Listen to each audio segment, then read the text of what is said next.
2021년의 마지막 안식일입니다. 성전에 오시고 또 혹은 방송을 통해 예배에 참여하신 우리 모든 분들 진심으로 환영합니다. 우리 앞뒤 좌우 성도님들과 좀 기쁘게 인사 나누실까요?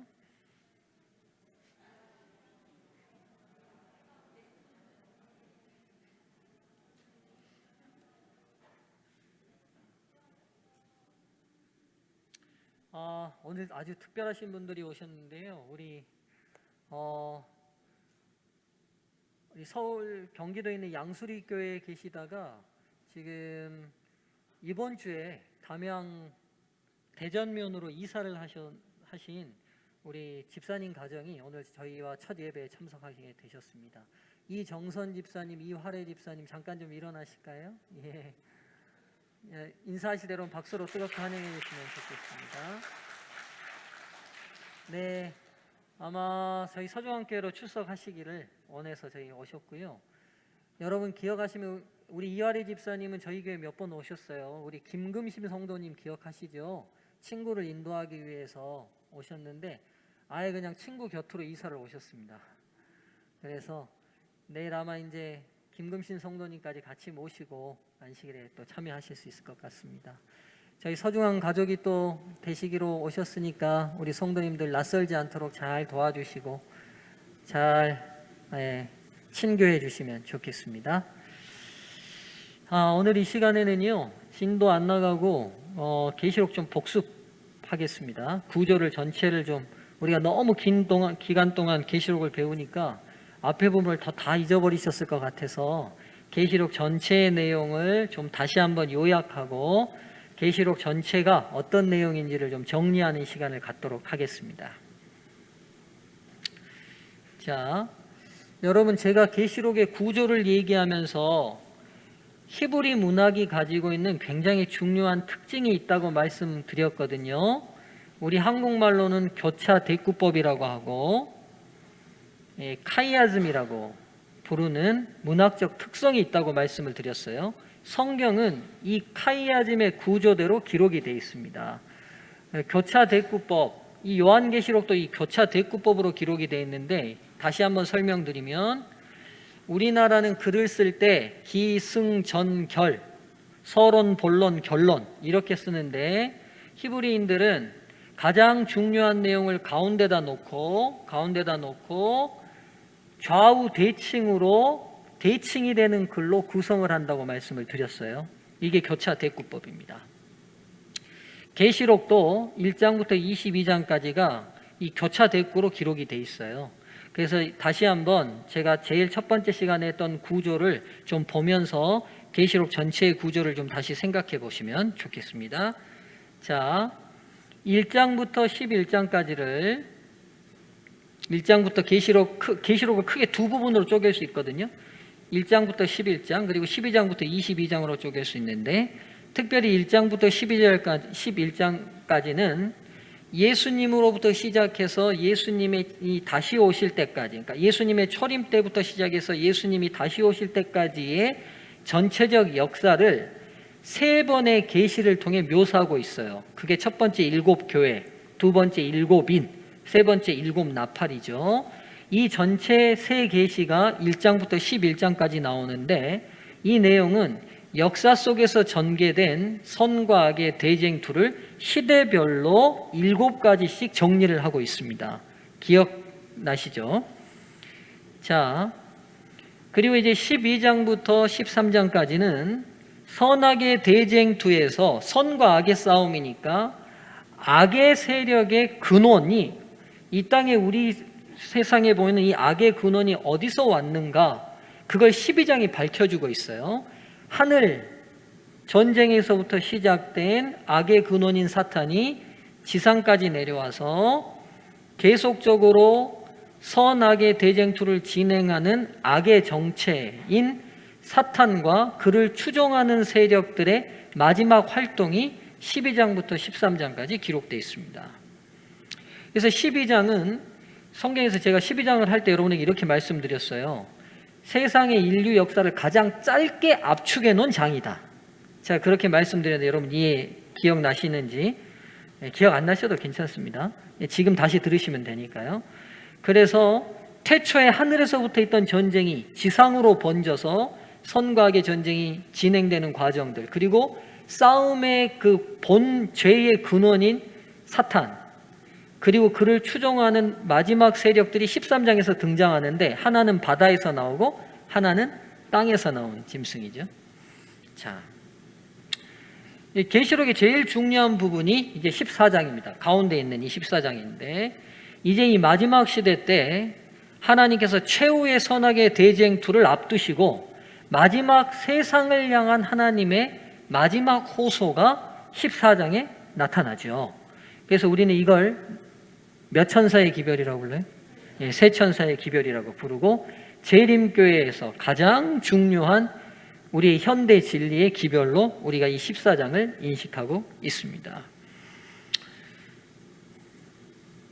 이제 15장부터 20장까지는, 자 보세요 여러분, 제가 지금 B라고 써놨던 두 번째 부분이 있죠. 제가 C 밑으로는 B 다시라고 써놨잖아요.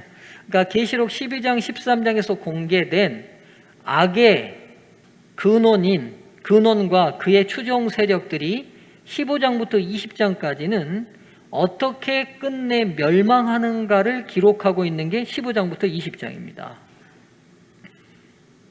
그렇죠? 그러니까 B에 대한 내용이 어떻게 다시 반복되는 거죠. B 다시로. 이해되시죠? 자, 그 다음 마지막 부분은 계시록 21장부터 22장인데, 자, 시대별로 진행됐던 대쟁투가 드디어 최후의 종결이 되는 장면이 마지막 21장과 22장입니다. 그렇죠? 다시는 저주가 없고 우리 눈에 눈물이 없는 회복된, 그리고 이 싸움의 모든 것이 종결된 것으로 계시록이 맞춰지게 되죠. 그래서 보시면 아시다시피 계시록의 1장부터 12장까지의 첫 부분과 21장부터 22장까지가 연결되어 있는 거예요. 대꾸를 이루고 있어요. 그리고 12장부터 13장까지 등장했던 악과 그의 세력들, 그리고 그들의 종말이 서로 대꾸를 이루고 있습니다. 그 중심에 세 천사의 기별이 들어가 있어요. 그러니까 세 천사의 기별이 왜 그렇게 중요합니까? 라고 물으면, 문학적 구조상 요한이 계시를 받고 이 계시를 써 나갈 때 가장 중요한 부분을 가운데다가 집어넣어서 교차 대꾸로 이 구조를 이루온 거거든요. 그러니까 세 천사의 기별이 요한계시록의 핵심을 이루고 있는 거죠. 자, 이해되셨죠? 자, 이제 요한계시록의 전체 개요를 조금 더 자세히 여러분에게 말씀을 드릴게요. 자, 인류 역사는 선과 악의 대쟁투죠. 자, 1장부터 11장까지는 교회와 인류의 역사를 예수님 초림 시기부터 재림 때까지 기록하고 있습니다. 그리고 12장부터 13장까지는 뭐에 집중되어 있느냐? 이제 이 선악의 싸움의 마지막 싸움, 최후의 싸움에 집중되어 있습니다. 아시겠죠? 그러니까 지금 요한계시록을 볼 때 앞부분은 지금까지 인류 교회가 생길 때부터 마지막 때까지의 선악의 대쟁투를 쭉 기술해 놨고, 마지막 12장부터 끝까지 부분은 이 마지막 싸움 부분을 자세히 집중적으로 기록하고 있는 거예요. 그래서 계시록이 끝에 관한 책인 거죠. 이해되시죠? 자, 1장은 서론이 우리가 서론을 배웠어요. 2장과 3장은 7교회 계시가 나왔고, 4장부터 8장 1절까지는 7인의 계시가 나왔고요. 8장 2절부터 11장까지는 7 나팔의 계시가 나왔습니다. 자, 그리고 12장에는 인류 처음 하늘에서부터 시작된 선악의 대쟁투가 기록되어 있고, 13장에는 마지막 싸움을 위해 사탄의 최후의 전략이 어떤 세력으로 대표될 건지 그 세력이 등장하죠. 그리고 14장에서는 이 마지막 싸움에서 하나님께서 마지막 최후의 경고와 호소의 기별을 보내고 계시죠. 그게 세 천사의 기별입니다. 자, 15장과 16장에는 이제 말씀드렸던 대로 악의 세력들이 멸망받는 7재앙이 시작되고요. 17장부터 18장까지는 사탄과 연합한 악의 세력의 중추 핵심을 바벨론으로 묘사하잖아요. 이 바벨론이 어떤 존재이고 왜 멸망받는지를 17장, 18장이 설명합니다. 우리가 이제 어디 배울 차례입니까? 17장 배울 차례잖아요. 그렇죠? 17장 배울 차례죠. 자, 그리고 19장부터 20장은 죄인과 악인의 악의 완전한 소멸. 그래서 여러분 19장, 20장 보면 사탄이 완전히 소멸되고 죄인들이 소멸되죠. 자, 마지막 21장, 22장은 완전한 회복이 기록되어 있습니다. 여러분, 이걸 제가 또 하나하나 간단하게 설명할 겁니다. 자, 이제 하나하나 간단하게 설명드리죠. 자, 1장 서론에서는 누가 등장하십니까? 부활 승천하신 이후에 만나 뵙지 못했던 예수님이 밤모섬에 유폐되어 있는 요한을 40여 년 만에 찾아오셨어요. 그렇죠?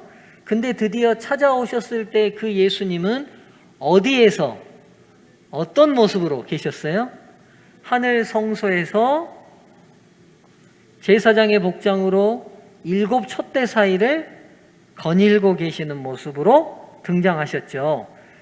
요한이 처했던 시대적 상황을 여러분들이 충분히 이해하실 거예요.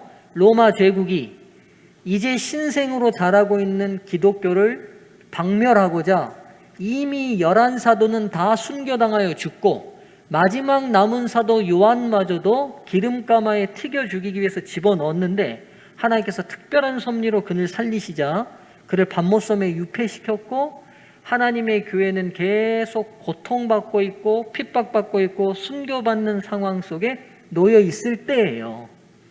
그때 요한이 뭘 본 거예요? 하나님의 교회를 돌보시고 계시는 예수 그리스도를 보게 된 거죠. 그렇죠? 제가 여러분 계시록을 하면서 여러분에게 자주 말씀드렸던 것들을 기억하는지 모르겠어요. 계시록은 우리가 이 땅에서 보고 있는 현실만이 아니라 그 현실 너머에 진실인 하늘로 우리의 시선을 자꾸 전환시킨다고. 오늘 우리가 이 땅에서 어떤 연약한 교회에 소속돼 있다 할지라도 이 교회는 온 하늘의 우주의 주인이신 예수님이 지극한 관심으로 꺼져가지 않도록 붙드시는 사랑의 존재라고요. 네. 이게 하나님의 교회입니다. 그렇게 하늘 성소에서 주의 교회들을 돌보시는 예수님이 등장합니다. 2장과 3장은 7교회 계시가 나와요. 7교회 계시는 각 역사 속에 나타난 교회들의 실망스러운 모습, 그렇죠? 또 열심 있는 모습, 각 시대별로 나타났던 교회들의 모습들을 과감 없이 기술하고 있죠. 그래서 때로 어떤 시대의 교회들은 책망받고 회개하라고 책망받고 또 어떤 교회들은 칭찬받는 그런 교회들의 모습도 역사들을 기록하고 있습니다. 7인에 계시는 각 역사 속에 나타난 교회와 세상과의 관계를 기록하고 있죠. 그래서 첫 번째 인을 뗄 때 뭐가 등장했어요, 여러분? 기억하세요? 네. 그러니까 여러분 공부를 벼락치기로 해야 되는데 너무 길게 하니까 앞에는 다 잊어버렸어요. 그렇죠? 첫 번째 인을 뗄 때 뭐가 등장했어요? 백마, 흰 말이 등장했잖아요. 그렇죠? 두 번째 인을 뗄 때는요. 붉은색 말이 등장했잖아요. 이게 뭘 상징했어요? 초대교회가 흰 말은 초대교회가 순결한 모습으로 힘있게 세상에 복음을 증거했던 모습. 그렇죠? 네. 즉 교회가 세상을 향해 어떤 관계들을 맺고 있는지가 7인의 계시의 모습입니다. 자, 7 나팔은 각 역사 속에 나타나 하나님을 대적했던 세상에 대한 심판들이 기록되어 있어요. 나팔은 심판과 경고로 사용된다고 말씀을 드렸죠. 그래서 첫 번째 나팔 불 때, 두 번째 나팔 불 때 각 시대별로 하나님의 교회들을, 하나님의 백성들을 핍박했던 세력들이 그 시대 속에서 어떻게 심판받았는지가 계시되어 있어요. 그렇죠? 자, 12장은 하늘로부터 시작됐던 선악의 대쟁투가 지상으로 어떻게 전개되고 번져졌는지가 기록되어 있습니다. 그리고 12장의 제일 끝이 어떻게 끝나요? 여러분 12장 17절이 제일 끝절이죠. 한번 성경을 펴보실까요?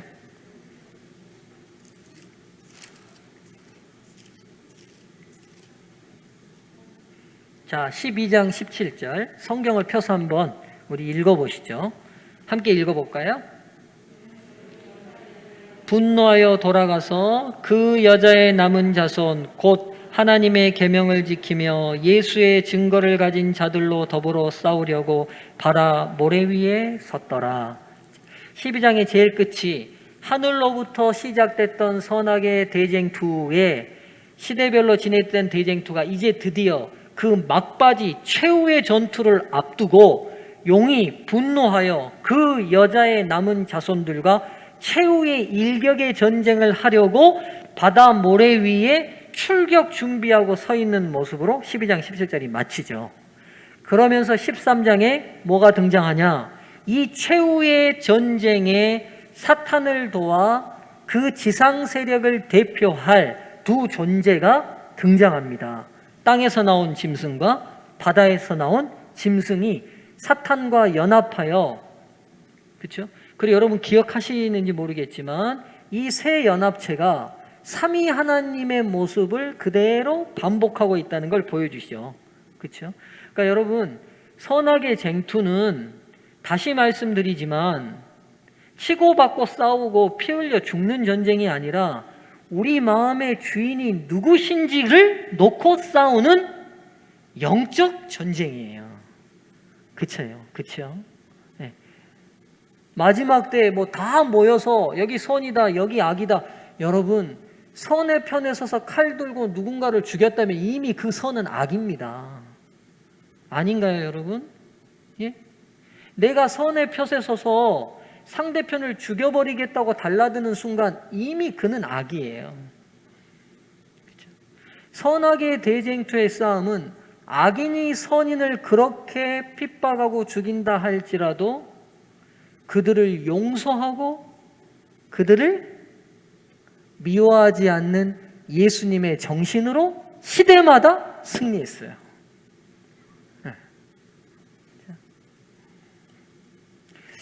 그래서 여러분 제가 우리가 계시록이나 예언서를 공부할 때 늘 조심해야 될 것 중에 하나가 바다에서 나온 짐승이 역사적으로 교황권이라는 걸 우리가 다 압니다. 그렇죠? 땅에서 나온 짐승은 초강대국인 미국이고, 그러면 우리와 대척점에 있는 악의 세력들이 이미 이 지상에서 누군지 성경이 밝히고 있어요.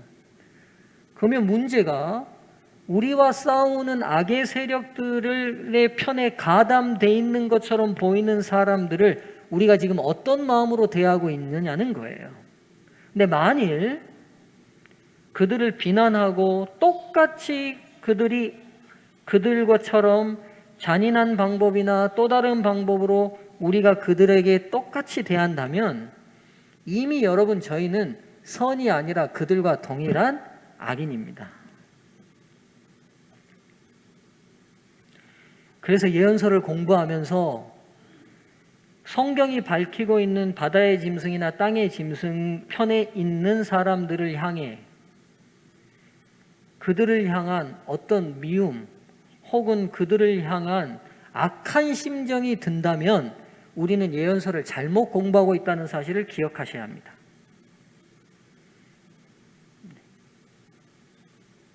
선악의 싸움은 그리스도의 정신으로 승리하는 겁니다. 여러분 그런 의미에서 연말이고 혹 안식일호에 시간이 되시면 우리 손양원 목사님 기념관 같은 데를 좀 방문하셨으면 좋겠어요. 비록 저희 재림교단의 목사님은 아니시지만 우리 교단에도 저런 목사님이 계셨으면 얼마나 좋았을까. 물론 그분이 안식일을 지키는 목회자는 아니었지만 저는 이제 여수 출신이잖아요. 그러니까 애양원이 이렇게 여수 나가는 공항 쪽에 있거든요. 우리 은유, 정유 어렸을 때도 안식일호에 데려갔던 기억이 나는데 우리 아이들이 기억할지 모르겠어요. 참 제가 손영원 목사님을 생각할 때마다 그래. 우리 안에 이런 정신이 살아나는 게 선악의 대쟁투에 정말 승리하는 거지라는 생각이 들거든요. 손 목사님이 신사참배를 반대했어요, 먼저. 그래서 감옥에 일단 갇히시죠. 근데 그 감옥 안에서 옛날 일제시대 때 감옥이 얼마나 좋겠습니까, 여러분. 그쵸? 근데 그 일제시대 때 감옥에서 그 감옥 안에서도 그 어려운 안에서도 더 열악한 자리가 있는데 그게 뭐냐면 바로 똥간 옆이었던가 봐요.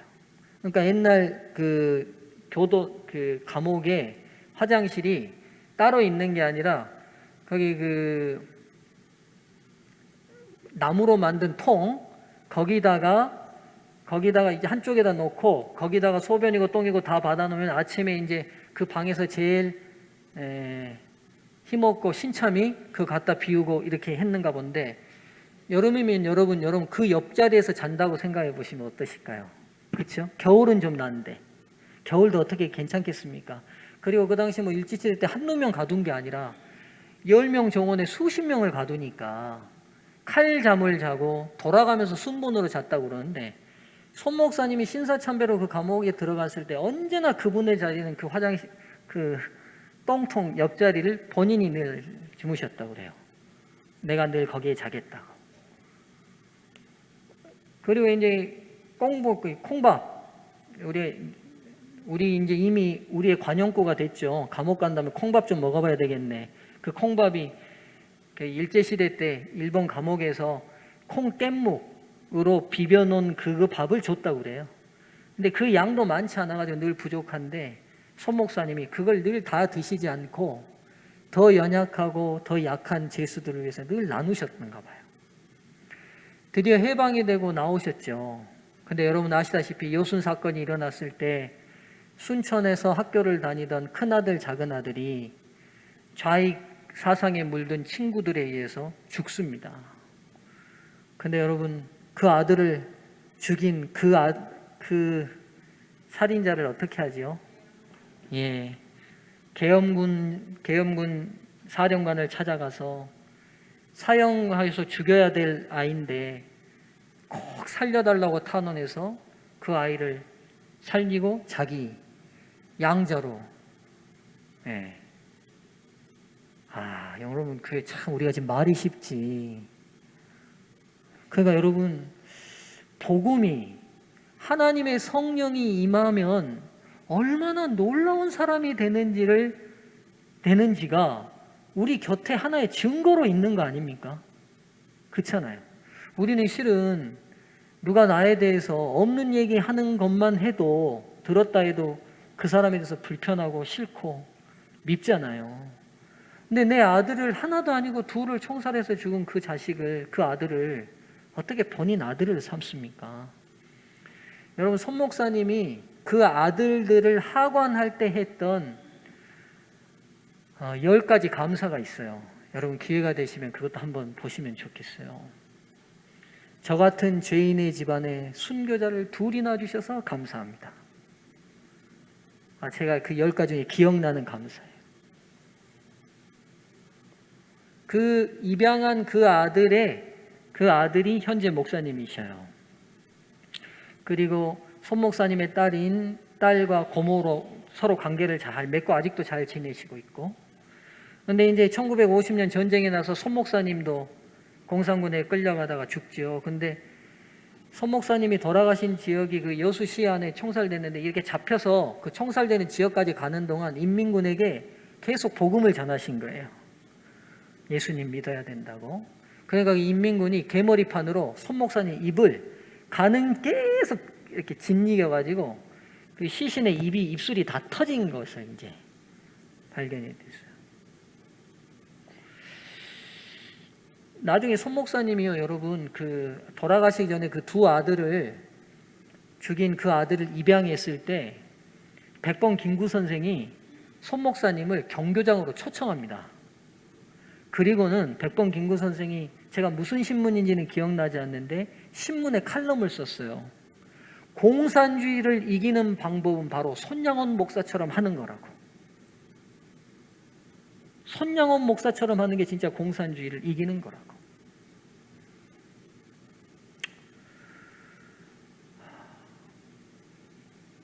여러분 꼭 한번 기회가 되시면 가족들 데리시고 손양원 목사님 그 기념관을 가보시면 뭉클해요. 우리가 복음이 뭔지, 그리고 복음을 가슴에 품은 사람은 어떤 삶을 살 수 있는지를 그 손 목사님이 보여주십니다. 뭐 말할 것, 그 손양원 목사님이 있던 것이 그 한센병 환자들 마을이잖아요. 손 목사님이 고름이 차면 입으로 빨아서 고름을 빼고 했던 그 사진들, 그 기록화들, 그 간증들, 참 크리스마스 안식일 이브인데 진짜 예수님의 탄생을 고대하고 기다리는 사람의 모습이 어떤 모습인지 오늘 이 안식일 우리가 좀 깊이 생각해 보면 좋겠습니다. 다시 돌아가지요. 14장에서는 하나님께서 이 모든 인류에게 보내는 하나님의 마지막 경고와 초청이 있습니다. 이 바다에서 나온 짐승과 땅에서 나온 짐승이 여러분 강제적 예배를 강요하죠. 그렇죠? 강제된 예배. 이번에 평신도 지도자 신학을 여러분들 지금 잘 들으셨는지 모르겠지만 요한계시록에 나타난 어린 양의 리더십이라고 최경천 교수님이 하셨는데 이 부분을 굉장히 많이 집중하고 강조하시더라고요. 저도 좀 새롭게 요한계시록을 보게 됐는데 여러분 혼합앞에 TV 사이트에 다 올라와 있으니까 기회가 되는 대로 그 강의를 좀 들어보시면 좋을 것 같습니다.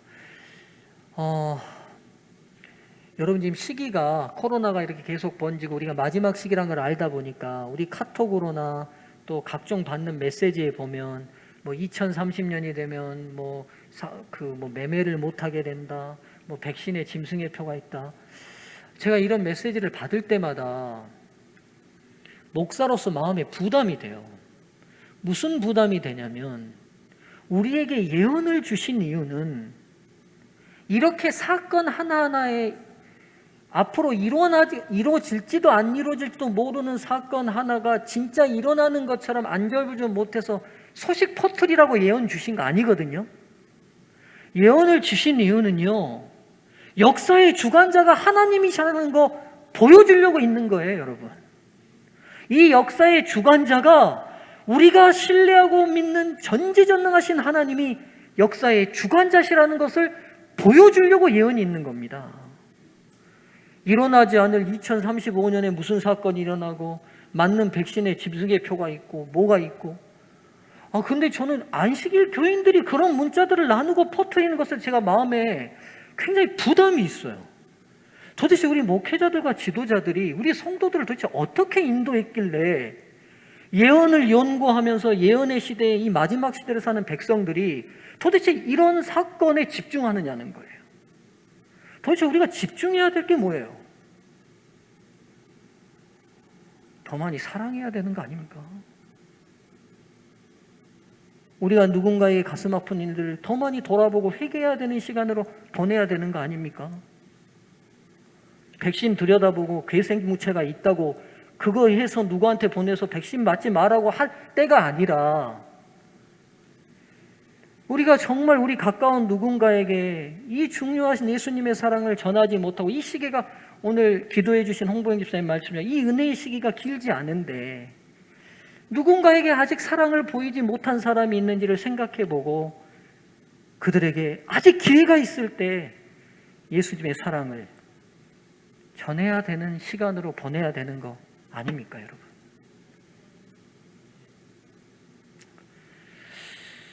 제가 그분들을 비난할 마음이 없어요. 안타까워서 하는 말이에요. 제가 문자도 막 계속 들어옵니다. 그 문자대로라면 저는 짐승의 표를 이미 맞았습니다. 백신 2번이나 맞아버려가지고.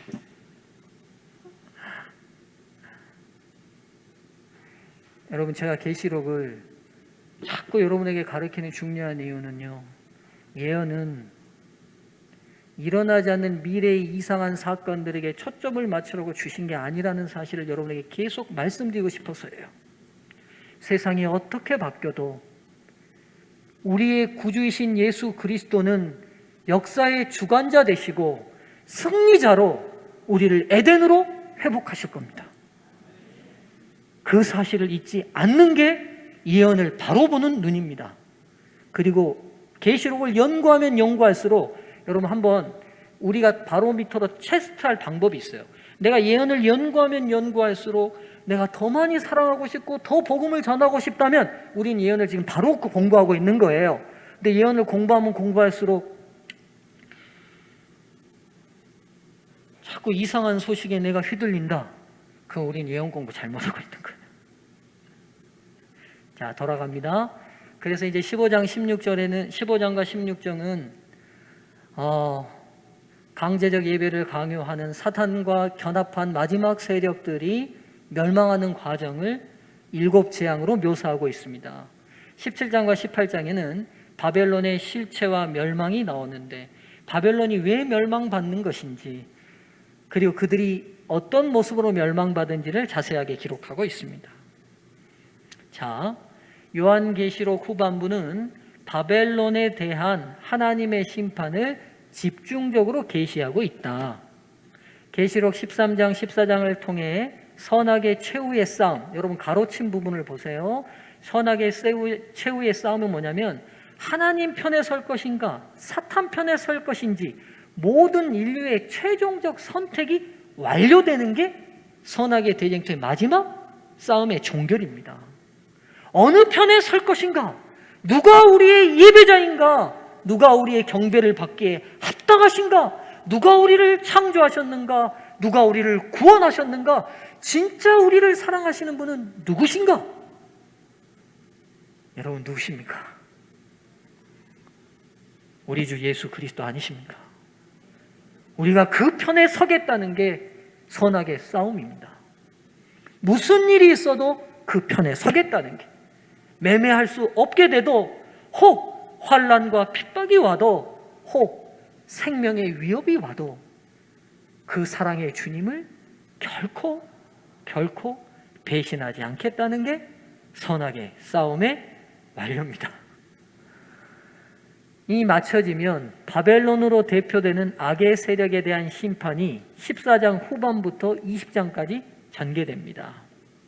이 부분을요 제가 이제 설명하고 오늘 말씀을 정리할게요. 자, 14장 후반부 보시면 세천사의 기별이 다 전해지고 나면 여러분 두 추수 비유가 나오죠. 그렇죠? 한 추수는 곡식 추수였어요. 이 곡식 추수는 하나님의 백성의 구원을 상징했고 또 한 추수는 포도송이 추수였는데 막 밟았더니만 그 피가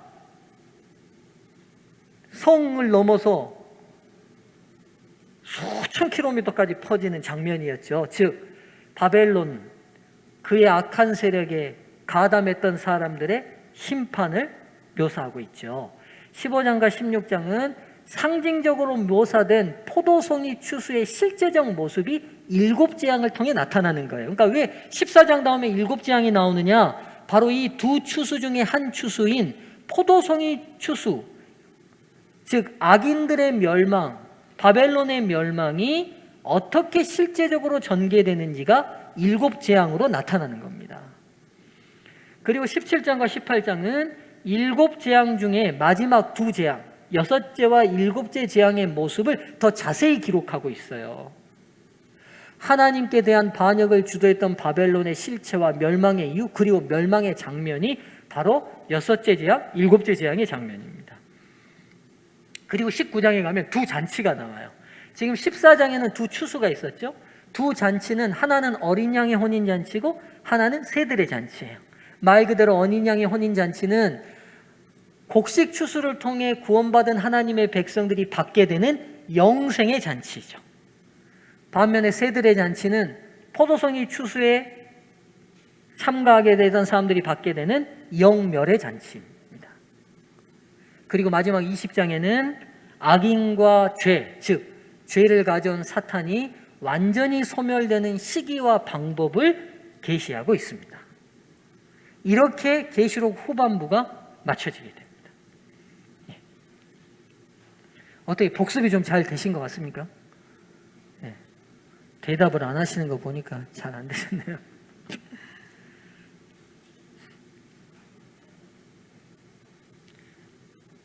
앞에 내용이 너무 많으시면 요 5가지만이라도 계시록을 머리에 넣고 계시면 좋겠어요.